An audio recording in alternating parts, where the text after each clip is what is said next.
at Valve, because wow, have we had a lot to say about them lately. Yeah, I mean, so they're finally gonna do something about review bombing. Yeah, Boogie's outside, Joker, and I'm in a dark cave of some sort. They're finally gonna do something about the review bombing that goes on with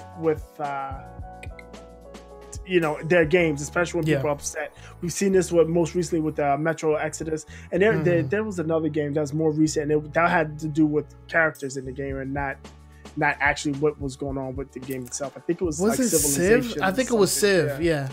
But anyway, so they're going to do something. So they're going to make it so non or off-topic reviews don't count against the aggregate review score of a game.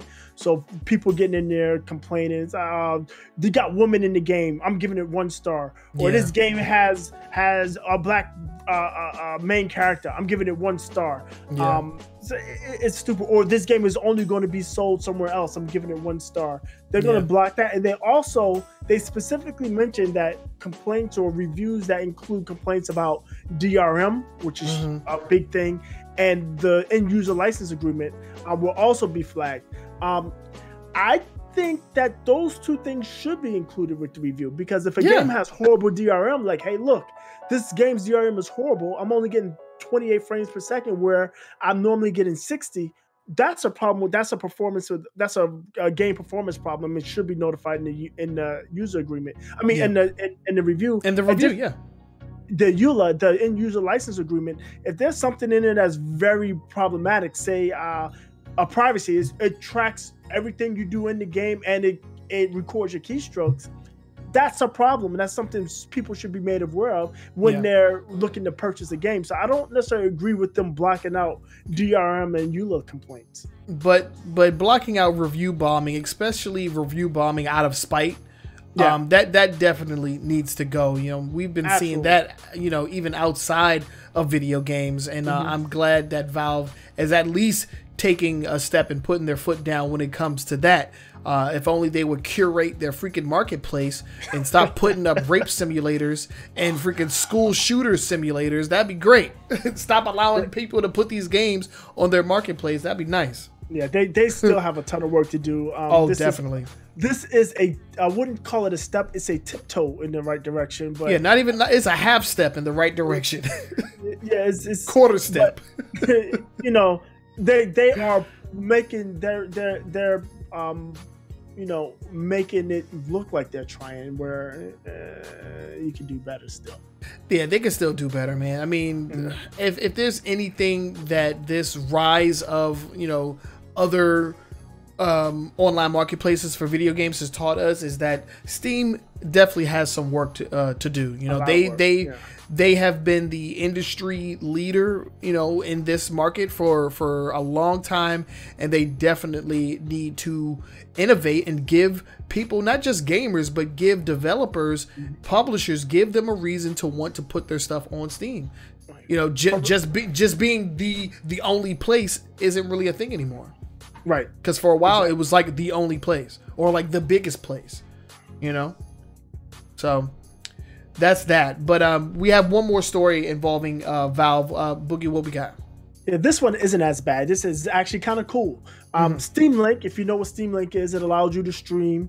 We just talked about Microsoft is doing it, but it allows you to stream your Steam games from your PC to another TV in your house, using their Steam Link device or an app. If you're streaming it to your another laptop or your mobile phone or your tablet, they are now. But the limitation was you had to be on the same network, right? You had to be in your house. Now they allowed you to go abroad, so you can actually take your tablet and go to the park and stream games from your PC to your tablet. With using the same app, the only requirement is that you have a strong internet connection on both the PC that's streaming the game and the device that's receiving it. So, instance would be, you go out of town, you take your laptop with you and you have all your games on your PC, but you're at your aunt's house, your brother's house, your mother's house, and you want to play your games. Now you don't have to have them all installed on your laptop. You can just stream it from, connect to your account, stream it from your PC to your laptop, and off you're going. That's cool. Really cool. If you have, and we've talked about this, and this is actually what you're doing. The 5G network is coming up, so we'll have faster, less latent mobile connections, and that would be useful for doing things like this, streaming a full featured game on your laptop or your mobile device while you're out on the cell network. You can kind of do it with LTE. Very, very unreliable at this point right now, though. LTE, if you're moving, is definitely unreliable, and the latency on the 4G LTE is really problematic. It can be really problematic, depending on what area you're in. Yeah, though, but this is actually really, really cool news. I mean, I can just imagine, going to a friend's house, jumping on, a game on my tablet or something, while we're just like hanging out and chilling and whatnot. That's cool. I think that's a really dope feature. That you can take it anywhere. But that does not mitigate all of the other issues that Valve is having. This is another quarter step in the right direction. So I think now we're at a whole half step in the right direction. Good job, Gabe. All right. But yeah, that's all we have. That's all we have on Steam and Valve news. Let's go ahead and move on. Next, we're talking about Google, and Google has made quite the splash because recently they came out with a short little video teaser, basically saying that they're going to be at GDC and they're going to have something to show the world. So I'm actually very interested in what's going to be going on there. Because it's up in the air at this point. Right. At this point, we don't know. They do say they're going to have something, so we definitely going to keep our eyes on it, and we will report on it next week. Stay tuned. Stay tuned for that. Yeah, but this week we are talking about a new hire over at Google, Jade Raymond. And for those of you that don't remember, we actually talked about Jade Raymond a little while ago. I think it was like episode 124. So that was quite a while ago. She was the head of EA Motive. She was the founder of that studio, EA Motive. And before that, she was the head of the Assassin's Creed team. Right. So she also worked at Sony. I didn't realize that, but she worked at Sony at one point too. It seems like that's where she got her start. Okay. Worked at Sony. But yeah, she. The last thing we heard about her is that she was walking away from EA after they took her. They bought her studio, EA Motive, rolled it into EA, made it EA Motive. Then they shut it down and rolled it into EA Vancouver. I think it is some crazy bullshit. And canceled the Star Wars game she was working on. Yeah. So she walked away from the company and she resurfaces here at Google as a VP. As a VP. Now, she doesn't say, and it's not noted anywhere, VP of what. It's just that she's a VP. Obviously with her pedigree, it's some kind of gaming division. Yeah, the belief is that is Google's gaming division, and they've been teasing Google Gaming, and they actually did a beta of Assassin's Creed Odyssey, the most recent one, as a streaming directly in Chrome. It's a stream service into the Chrome browser. Yeah, the full game streams into. You play the full game on your Chrome browser, and it's fully streamed. It's high fidelity. That's pretty crazy. I signed up for the beta. I did not get accepted. But yeah, that's something they were doing, because I definitely wanted to check it out. But so it's interesting. I mean, at least you didn't have to play Assassin's Creed Odyssey. Hey, come on, man! I still have that game. I beat it, so I feel like I can talk shit about it. I've earned that right. Put 80 hours into that game. But yeah, besides Jade Raymond's hire over at Google, something else came out from these guys, and that was their controller patent that leaked out. Yeah, so yeah, it seems like they got a controller that's going to be coming out. It looks like it's going to be wireless game controller. It looks to have buttons that would allow it to easily stream. Like that corresponds with a streaming type service. Yeah. So it'd be interesting to see if that comes around, if we hear something about that. So the rumor is Google's going to have a streaming service that works on their Chromecast device or through their Chromecast service. So I mean, we know Chromecast as a hardware and as a wireless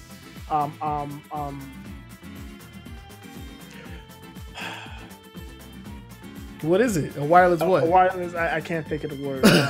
Whatever.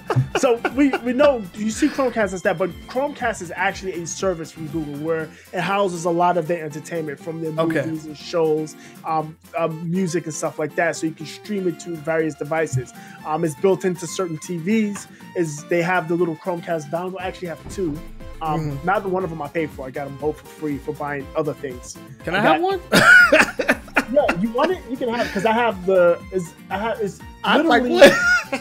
it's literally right now hanging on my breaker box door because it's not. I'll take it. Yeah, I'll take it because I got that one for free for buying something, and then I got the Chromecast. I know the 4K one I got when I bought a soundbar. Oh, okay. Dang, man, Boogie is the tech guy, man. He got all the tech. Yeah, so I had the original Chromecast. I took it off the TV and put the 4K one on there because 4K, and that one it's just been hanging up there because it has a little magnetic tip on the HDMI. Oh, dope! And it's just been hanging up on the wall since. Yeah, man. Yo, I will take that thing up off your hands, man. Yep. Message me your address. I'll put it in the mailbox. I got you. But yeah, getting back on topic here, the Google controller patent it leaked, and then of course everybody, they have some 3D mock-ups, one of which I'm showing on the screen here. So yeah, it looks like it's going to be made with streaming in mind, but it also looks like it will be able to correspond with current controllers, so you can seamlessly use this on like any other device on PC, right? Supposedly. So this could be the new controller that you use for PC gaming or playing games on Steam or whatnot, and then with the push of a button you could be either like broadcasting somewhere or streaming a game from somewhere else. I think it's actually pretty cool. It's not the ugliest controller I've ever seen. Yeah, it looks like a cross between it looks like you took the PlayStation controller and smashed it together with a Wiimote, and that's what you got. Yeah, it kind of reminds me of like the Pro controller for the Wii U mixed with a PlayStation controller. That's what it reminds me of. There you go. Yeah. But yeah, it looks pretty cool. Yeah, Richard. I don't think Google is going to build any kind of hardware. I think they're going to. They're going to leverage because obviously Google has tons and tons of compute power. So they're going to leverage that compute power with and they have been building out their own private networks. So for internet access. So they're going to use that compute power, their private and backhaul to stream services to various devices. I would think it's going to definitely be with Chromecast. They've been testing out with streaming into the Chrome browser, and I'm sure Android is definitely going to be leveraged in this particular instance. Yeah, so a lot of things are to come when it comes to Google. I can't wait to see what they have in store for us at GDC. We'll definitely be covering that. But for now, we can go ahead and move on to the next and our last story in our 5 top news stories for this week. And this one actually started off as a rumor. Did we? I don't think we reported this when it actually surfaced. No. I think it both surfaced and was debunked within this week. Yep. So yeah, we didn't even get a chance to really talk about it. But there was a rumor going around that Sony was in talks to purchase Take-Two Interactive. And for those of you that don't know, Take-Two Interactive is the parent company of studios like Rockstar Games, 2K Games, which makes the NBA games, as well as other titles like Mafia 3, which you still haven't played yet. We're not gonna talk about that. But yeah, so the rumor came up, and I remember hearing about this earlier in the week because of it was an analyst that I can't remember exactly how it came up, but it was a note from an analyst that pretty much made the assumption that Sony may be looking to buy Take-Two based on how like the stocks and shit were looking or something like that. And yeah, I don't know. I think that this may have been an SEC violation. I think somebody that was trying to make a quick buck leaked this and then shorted their Take-Two stock to make some money. That's where I think it came from. But I mean, trying to buy Rockstar, Take-Two Interactive is huge because they're a private company, so we don't even know exactly how much they make. Right. I mean, somebody says no, they're not private. They're on the market because their stock price. Yeah, their stock price took a huge gain. That's why I'm saying somebody made money off it was that. I think the rumor came out after that rise though. Was it? No, the rumor came out. Then the stock prices rose. That's why I think somebody purposely did this. That was just trying to make some money, and not help push a story. And it could be something to it. It could be something where somebody else is trying to buy it. Maybe Google, right? Yeah. and maybe Microsoft.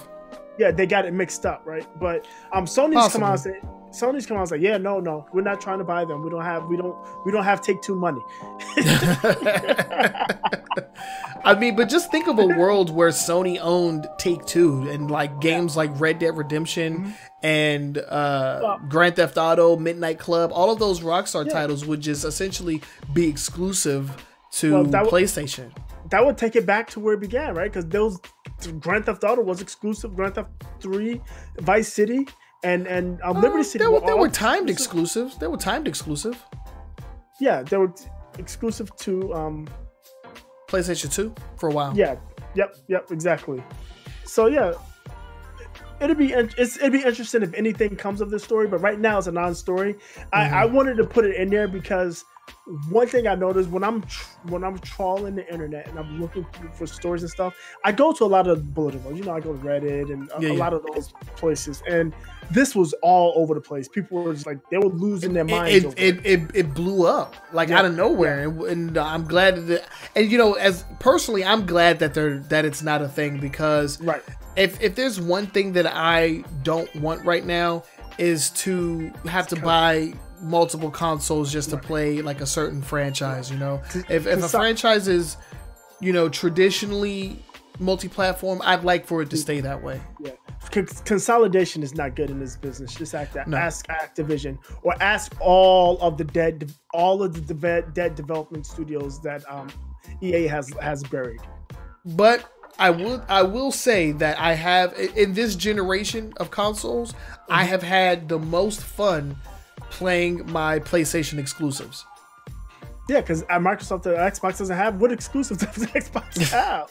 Well, I mean, and that's with PC gaming. Well, I don't think there's any exclusive PC game, but that goes with like Switch and all that stuff. I've had the most fun playing exclusives, so it wouldn't really be that surprising if this is something that they wanted to do, because that would just keep in line with what they've been doing, which is providing awesome exclusive titles. Right. Yeah. The most fun game I've played in the past 6 months listen. Why I brought my PlayStation 4, Spider-Man, the 20 minutes I played has been great. I'm so sorry, dude. You're gonna have to mail me. You have to send me your address so I can just mail you my PlayStation so you can play that damn game. Man, I'm getting sick of this, man. You need to enjoy that game. It's so good. Slaughter the Joker. We're gonna have to catch you up on the trials and tribulations of Boogie and Spider-Man on PS4. We'll catch you up in a little bit, but let's go ahead and finish this. So the myth was busted. The rumor was, it turned out to be fake news. I think gaming as a whole is better for it. you know, in this day and age and, you know, going forward, it seems like, you know, gamers want things to be a little bit more connected, a little bit more inclusive. I think with the, you know, the rise of features like cross-compatible play, buying up a studio like Take-Two would only anger a lot of people, because then you wouldn't get, you know, you just have to buy a PlayStation if you wanted a large library of games, two of which are, you know, sports titles. Because, you know, 2K has basketball. Do they have? I think it's just basketball. Yeah, just basketball. I think they do wrestling too. 2K does the wrestling games. They brought it from THQ, I believe. Yeah. Yeah. I mean, so you know, yeah, just picture NBA 2K as an exclusive PlayStation title. That would be crazy. They do have the only baseball game out there. Yeah, but nobody plays baseball except for you. I do. Except for you.